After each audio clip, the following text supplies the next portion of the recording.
ప్రియ శ్రోతలారా, ఈ రోజున మనము 2 రాజులు 7వ అధ్యాయం వినబోతున్నాము. ఈ అధ్యాయంలో ఎలీషా దేశములో సమృద్ధి కలుగుతుందని ప్రవచించాడు. ప్రవచనం నెరవేరింది. ఎలీషా దేశంలో క్షామానికి కారకుడని రాజు మొదట సందేహించాడు. కాని సందేహం తొలగిపోయింది. ఎలీషాను చంపడానికి రాజు ప్రయత్నం చేశాడు. దేవుడు ఆ ప్రయత్నాన్ని విఫలం చేశాడు. 2 రాజులు 7వ అధ్యాయం వినండి. ఎలీషా రాజుతో అన్నాడు, రాజా, యెహోవా మాట ఆలకించు. రేపు ఈ వేళకు షోమ్రోను ద్వారమందు రూపాయి ఒకటింటికి 1 మానిక సన్నని పిండి, రూపాయి ఒకటింటికి 2 మానికల యవలు అమ్మబడతాయి. ప్రతిష్టంభన తొలగిపోతుంది. యవలు తక్కువ ధరకు లభిస్తాయి. ఇది ఎలా సాధ్యం? చుట్టూరా సిరియా సైన్యముంది గదా. రాజు ఎలీషా ప్రవచనాన్ని నమ్మాడు. కాని రాజు చేతి మీద ఆనుకొని ఉన్న అధిపతి అన్నాడు, యెహోవా ఆకాశమందు కిటికీలు తెరచినా అలా జరుగుతుందా? అతడన్నాడు, నీవు కన్నులార దాన్ని చూస్తావు గాని దాన్ని తినవు. అప్పుడు పట్టణపు గుమ్మం వద్ద 4 కుష్ఠురోగులుండగా వారు ఒకరినొకరు చూచుకొని, మనము చచ్చిపోయేంత వరకు ఇక్కడ ఎందుకు కూర్చోవాలి? పట్టణములోనికి పోదామంటే పట్టణంలో క్షామమున్నది, అక్కడ చచ్చిపోతాము. ఇక్కడ ఊరికే కూర్చుంటే ఇక్కడా చచ్చిపోతాము. పదండి, సిరియనుల దండుపేటలోనికి వెళుదాము రండి. వారు మనల్ని బ్రతకనిస్తే బ్రతుకుదాము, చంపితే చస్తాము అని చెప్పుకుంటూ సంధ్య చీకటియందు సిరియనుల దండుపేటలోనికి పోవాలని లేచి, సిరియనుల దండు వెలుపలి భాగం వద్దకు రాగా అక్కడ ఎవ్వరూ కనపడలేదు. వీరు కుష్ఠురోగులు. వీరు సమాజము చేత విసర్జించబడిన వారు. ఎవరైనా బంధువులు గాని స్నేహితులు గాని పెడితే తింటారు, లేకపోతే చస్తారు. పట్టణంలో కరువు తీవ్ర రూపం దాల్చింది. కుష్ఠురోగం పాపానికి సంకేతం. రక్షణ పొందక మునుపు ప్రతి మనిషి ఈ కుష్ఠురోగుల స్థితిలోనే ఉన్నాడు. క్రీస్తు లేని స్థితి మృతతుల్యమే. నిరీక్షణ లేని నిర్దేవ జీవితం.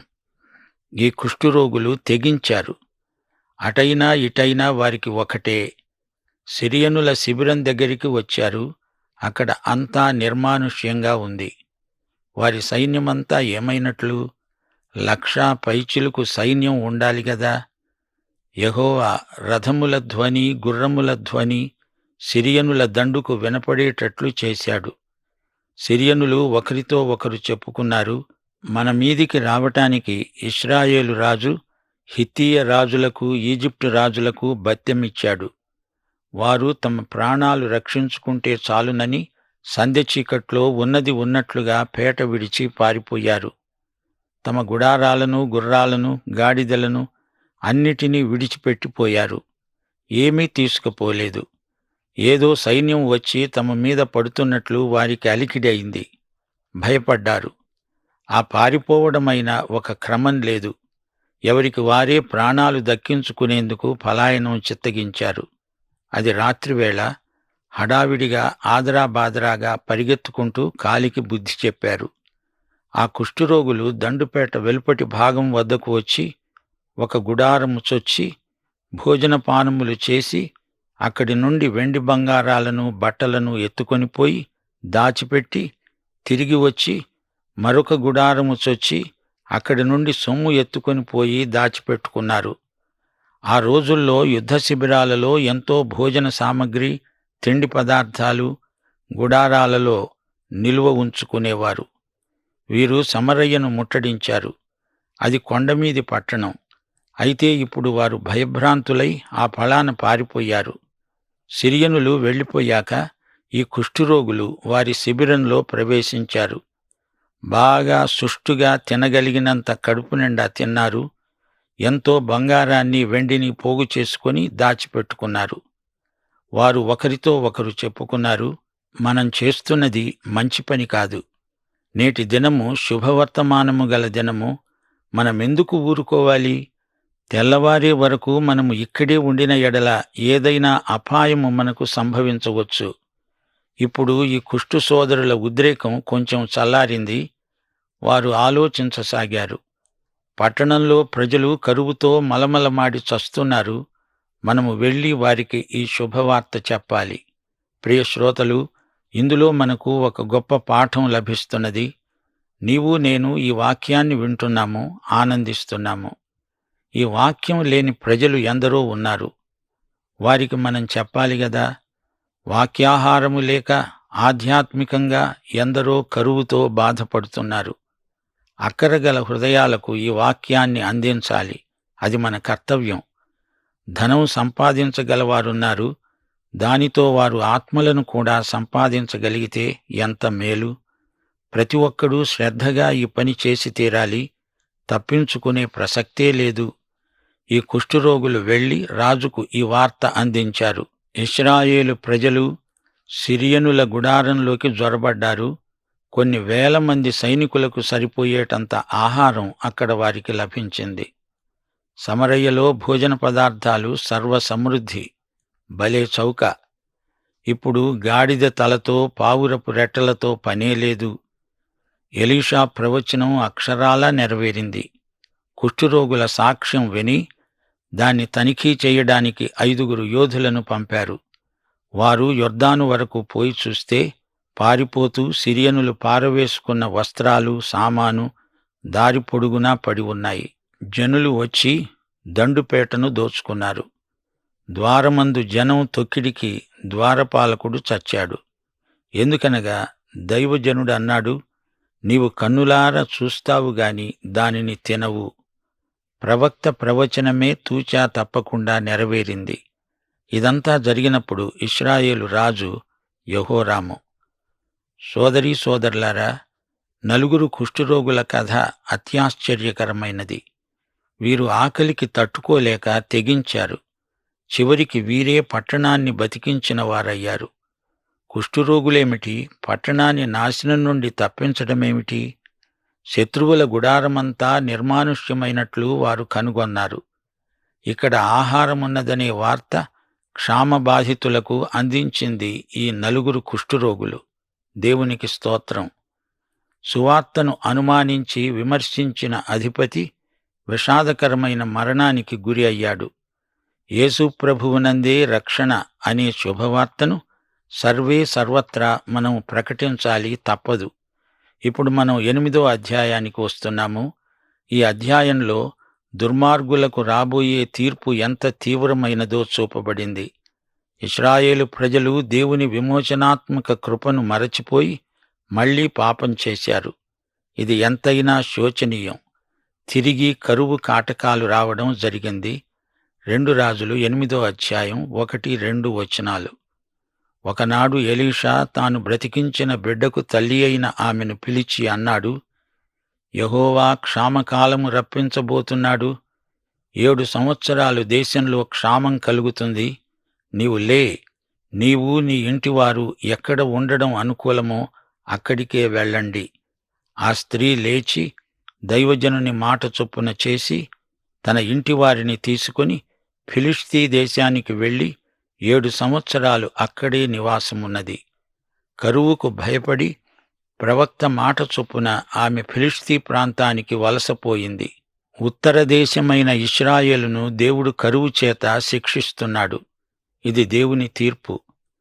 ఇలాంటి ప్రకృతి వైపరీత్యాలు దేశాలను, జాతులను హెచ్చరించడానికే దేవుడు వాటిని రానిస్తాడు. భూకంపాలు, తుఫానులు, వరదలు ఇవన్నీ దేవుడు పంపాడంటే ప్రజల పాపానికి దేవుడు చేసిన తీర్పు అని మనం గుర్తించాలి. ఆ 7 సంవత్సరాలు గతించిన తరువాత ఆ స్త్రీ ఫిలిష్తీ దేశములో నుండి వచ్చి తన ఇంటిని గూర్చి, భూమిని గూర్చి మనవి చేయడానికి రాజు దగ్గరికి వెళ్ళింది. రాజు దైవజనుని పనివాడైన గేహజీతో మాట్లాడి అన్నాడు, ఎలీషా చేసిన గొప్ప కార్యములన్నీ నాకు తెలియజెప్పవా? ఒక మృతునికి అతడు ప్రాణము రప్పించిన సంగతి అతడు రాజుకు తెలియజెబుతూ ఉండగా, ఎలీషా బతికించిన బిడ్డ తల్లి తన ఇంటిని గూర్చి, భూమిని గూర్చి రాజుకు మనవి చేసుకుందామని వచ్చింది. గేహజీ అన్నాడు, రాజా, ఆ స్త్రీ ఈమె. ఎలీషా బతికించిన ఈమె బిడ్డ వీడే. రాజు ఆ స్త్రీని అడిగినప్పుడు ఆమె అతనికి తన సంగతంతా తెలియచెప్పింది. రాజు ఆమె పక్షముగా ఒక అధిపతిని నియమించి ఆమె సొత్తు యావత్తు ఆమె దేశం విడిచినప్పటి నుండి నేటి వరకు భూమి ఫలించిన పంట యావత్తు ఆమెకు మరల ఇవ్వాలి అని ఆజ్ఞాపించాడు.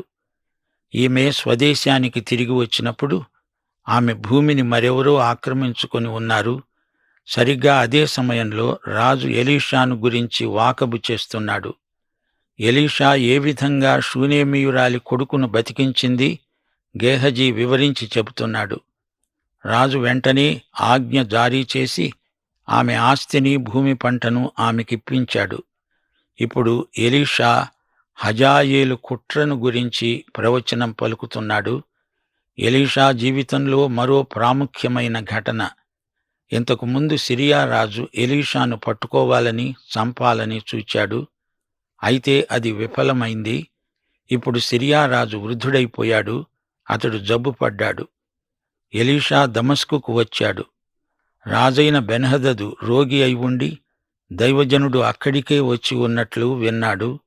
రాజు హజాయేలును పంపించి అడిగించాడు, ఈ రోగము పోయి నేను బాగుపడతానా లేదా? హజాయేలు ద్వారా దైవజనుడికి కానుక కూడా పంపించాడు రాజు. ఈ ప్రవక్త ద్వారా తాను బాగుపడతాను అని రాజు అనుకున్నాడు. అందుచేత ఎలీషా పట్ల మర్యాదగా వ్యవహరిస్తున్నాడు. హజాయేలు ఎవరు? అతడు బెన్హదదు యొక్క సేనాపతి. 1 రాజులు 19వ అధ్యాయం 15వ వచనంలో ఇతన్ని గురించి చెప్పబడి ఉంది. ఏలియా సిరియాలో హజాయేలుకు పట్టాభిషేకం చెయ్యాలని దేవుని ఆజ్ఞ. హజాయేలు అంతకు ముందే రాజుగా అభిషేకించబడ్డాడు. ఈ వృద్ధరాజు ఎప్పుడు పోతాడా, ఎప్పుడు సింహాసనమెక్కుదామా అని కనిపెట్టి ఉన్నాడు హజాయేలు. ఇప్పుడు హజాయేలు ఎలీషాను కలుసుకునేందుకు వెళుతున్నాడు. రాజు పక్షాన కానుక కూడా తెస్తున్నాడు.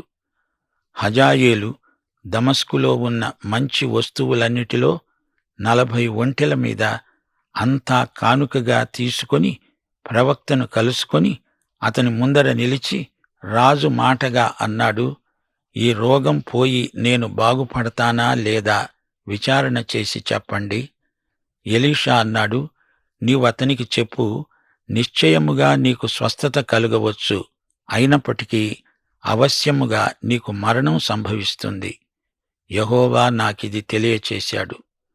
రాజు చనిపోతాడు అని వినగానే హజాయేలు తనలో తాను సంతోషించి ఉంటాడు. బెన్హదదు తరువాత తానే రాజు. 11వ వచనం. హజాయేలు ముఖము చిన్నబోయేటంత వరకు ఆ దైవజనుడు అతణ్ణి తేరి చూస్తూ కన్నీరు కార్చాడు. హజాయేలు అడిగాడు, నా ఏలినవాడా, నీవు కన్నీరెందుకు రాలుస్తున్నావు? ఎలీషా అన్నాడు, ఇశ్రాయేలు వారి గట్టి స్థలాలను నీవు కాల్చివేస్తావు, వారి యువకులను కత్తిచేత నీవు హతం చేస్తావు, వారి పిల్లలను నేలకేసి కొట్టి చంపుతావు, వారి గర్భిణుల కడుపులను చించివేస్తావు. నీవు వారికి చెయ్యబోయే కీడును నేను ఎరిగి ఉండడం చేత కన్నీరు రాలుస్తున్నాను. ఎలీషా ఏడ్చింది వృద్ధరాజు కోసం కాదు. ఈ వృద్ధరాజు ఎలీషా ప్రాణాలు తీయాలని సూచినవాడు. ఎలీషా దేవుణ్ణి ప్రేమించినవాడు, తన ప్రజలను ప్రేమించినవాడు. తన ప్రవక్త సేవను కూడా అతడెంతో ప్రేమించాడు.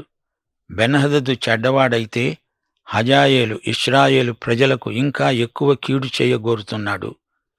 ఏలియా తనను అభిషేకించాడు నిజమే, కాని తానేమీ కీడు చెయ్యను అంటున్నాడు హజాయేలు. హజాయేలు అన్నాడు, నేను కుక్కలాంటి వాణ్ణి, అంతటి కార్యము చేయడానికి నేను ఏపాటివాణ్ణి? ఎలీషా అన్నాడు, నీవు సిరియా మీద రాజువు అవుతావని యెహోవా నాకు బయలుపరిచాడు. హజాయేలు బెన్హదదు దగ్గరికి రాగా అతడడిగాడు, ఎలీషా నీతో చెప్పిందేమిటి? అతడన్నాడు, నిజంగా నీవు బాగుపడతావన్నాడు. అప్పుడు హజాయేలు ముతక బట్ట తీసుకొని నీటిలో ముంచి రాజు ముఖము మీద పరచగా అతడు చచ్చాడు. తడి ముతక బట్ట ముఖాన్ని కప్పగా రాజు ఊపిరాడక చచ్చాడు. బెన్హదదుది ఆత్మహత్య కాదు, హత్య. హజాయేలు అతని మారుగా రాజయ్యాడు. 16-18 వరకు. అహాబు కుమారుడు ఇశ్రాయేలు వారికి రాజు అయిన యోరాము ఏలుబడిలో 5వ సంవత్సరం యెహోషాపాతు యూదా రాజై ఉండగా అతని కుమారుడైన యెహోరాము ఏలనారంభించాడు. అప్పుడతడు 32 ఏండ్లవాడు. అతడు యెరూషలేములో 8 సంవత్సరాలు ఏలాడు. ఇతడు అహాబు కుమార్తెను పెళ్లాడాడు. అహాబు కుటుంబీకులలాగే ఇతడు ఇశ్రాయేలు రాజులలాగే ప్రవర్తించాడు. యెహోవా దృష్టికి చెడుతనం జరిగించాడు. ప్రియశ్రోతలు వింటున్నారా? మిశ్రమ వివాహాలను దేవుడు ఆమోదించడు. యెహోరాము యెహోషాపాతు కొడుకే. అయినా అహాబు యెజెబెలుకు పుట్టిన దాన్ని పెళ్లాడాడు. భార్య చెప్పినట్లే చేశాడు, చెడిపోయాడు. ఎదోము, లిబ్నా ప్రాంతాలలో తిరుగుబాటు మొదలైంది. యెహోరాము తదనంతరం యూదాకు అహజ్యా రాజయ్యాడు. అతడు ఇశ్రాయేలు రాజైన యోరాముతో చేతులు కలిపాడు. సిరియనులతో యుద్ధం చేశాడు. యెహోరాము దెబ్బ తగిలి రోగి అయ్యాడు. సిరియనులు చేసిన గాయాలు మాన్పుకోవడానికి అతడు యెజ్రెయేలుకు వచ్చాడు. 29 రాజైన యెహోరాము సిరియా రాజైన హజాయేలుతో యుద్ధం చేసినప్పుడు వారి వల్ల తాను పొందిన గాయాలను బాగు చేసుకుందామని యెజ్రెయేలు ఊరికి తిరిగి రాగా అహజ్యా అతణ్ణి పరామర్శించడానికి అక్కడికి వచ్చాడు. ప్రియశ్రోతలు, ఈ అధ్యాయంలోని 3 వ్యక్తులను మరోసారి తేరి చూడండి. ఎలీషా, హజాయేలు, బెన్హదదు. సిరియా రాజైన బెన్హదదు జబ్బుపడ్డప్పుడు దేవుడా అంటూ ఆక్రోశిస్తున్నాడు. బాగా ఆరోగ్యంగా ఉన్నప్పుడు దేవుణ్ణి వ్యతిరేకించాడు. ఎలీషా హజాయేలు ముఖంలోకి సూటిగా చూచాడు. ఆ చూపులు అతని గుండెలోకి దూసుకుపోయాయి. రాజు బాగుపడతాడు, కాని చనిపోతాడు. హజాయేలు హత్యా రాజకీయాలు అతని మనస్సులో దోబూచులాడుతున్నాయి. తన ప్రజలకు కలగబోయే హింసలను ముందుగా చూచి ప్రవక్త కన్నీరు కారుస్తున్నాడు. హజాయేలు రాజుకు సగం నిజం చెబుతున్నాడు. నీవు బాగుపడతావు అని ఎలీషా మరో మాట అన్నాడు. నీవు హత్య గావించబడతావు. తానే ఆ హంతకుడు. జ్వరం వచ్చింది రాజా, నీ ముఖాన తడిగుడ్డ వెయ్యనా అంటూ ముతక తడిబట్ట కప్పి రాజు మరణానికి కారకుడయ్యాడు. ఇది కుట్ర, మోసం, హత్య. యెహోరాము 32 ఏట రాజయ్యాడు. ఈ వ్యక్తిని చూడండి. భక్తి వంశపారంపర్యంగా పుట్టుక చేత రాదు. నైతిక శీలం తల్లిదండ్రుల నుండి బిడ్డలకు సంక్రమించేది కాదు. యెహోషాపాతు బలహీనతలు యెహోరాముకు సంక్రమించాయి. సిరియనులతో రాజీ పడ్డప్పుడు తండ్రి మార్గాన్నే కొడుకు అనుసరించాడు. ఇతని మూలంగా యూదా రాజ్యం ఎదోమును కోల్పోయింది, లిబ్నా కూడా పోయింది. యెహోరాము ఎవరు? యెహోషాపాతు కుమారుడు. తండ్రి మంచివాడు గాని కొడుకు పెళ్లాడిన పిల్లను బట్టి పాడైపోయాడు. సరే, యెహోరాము కొడుకు అహజ్యా. ఇతని తల్లి దుష్ప్రభావం ఇతని మీద పనిచేసింది. ఇశ్రాయేలు రాజులైన యెహోరాము, అహజ్యా వీరిద్దరూ యెహూ చేతిలో హతమయ్యారు. అహజ్యా పరిపాలనా కాలం 1 సంవత్సరం. యెహోరాముకు కనిష్ఠ కుమారుడు, పెద్ద కుమారుడు అరబ్బీయులతో యుద్ధం చేస్తూ చనిపోయాడు. అహజ్యా తల్లి అతల్యా చెడు సలహాలు విని అహజ్యా చెడిపోయాడు.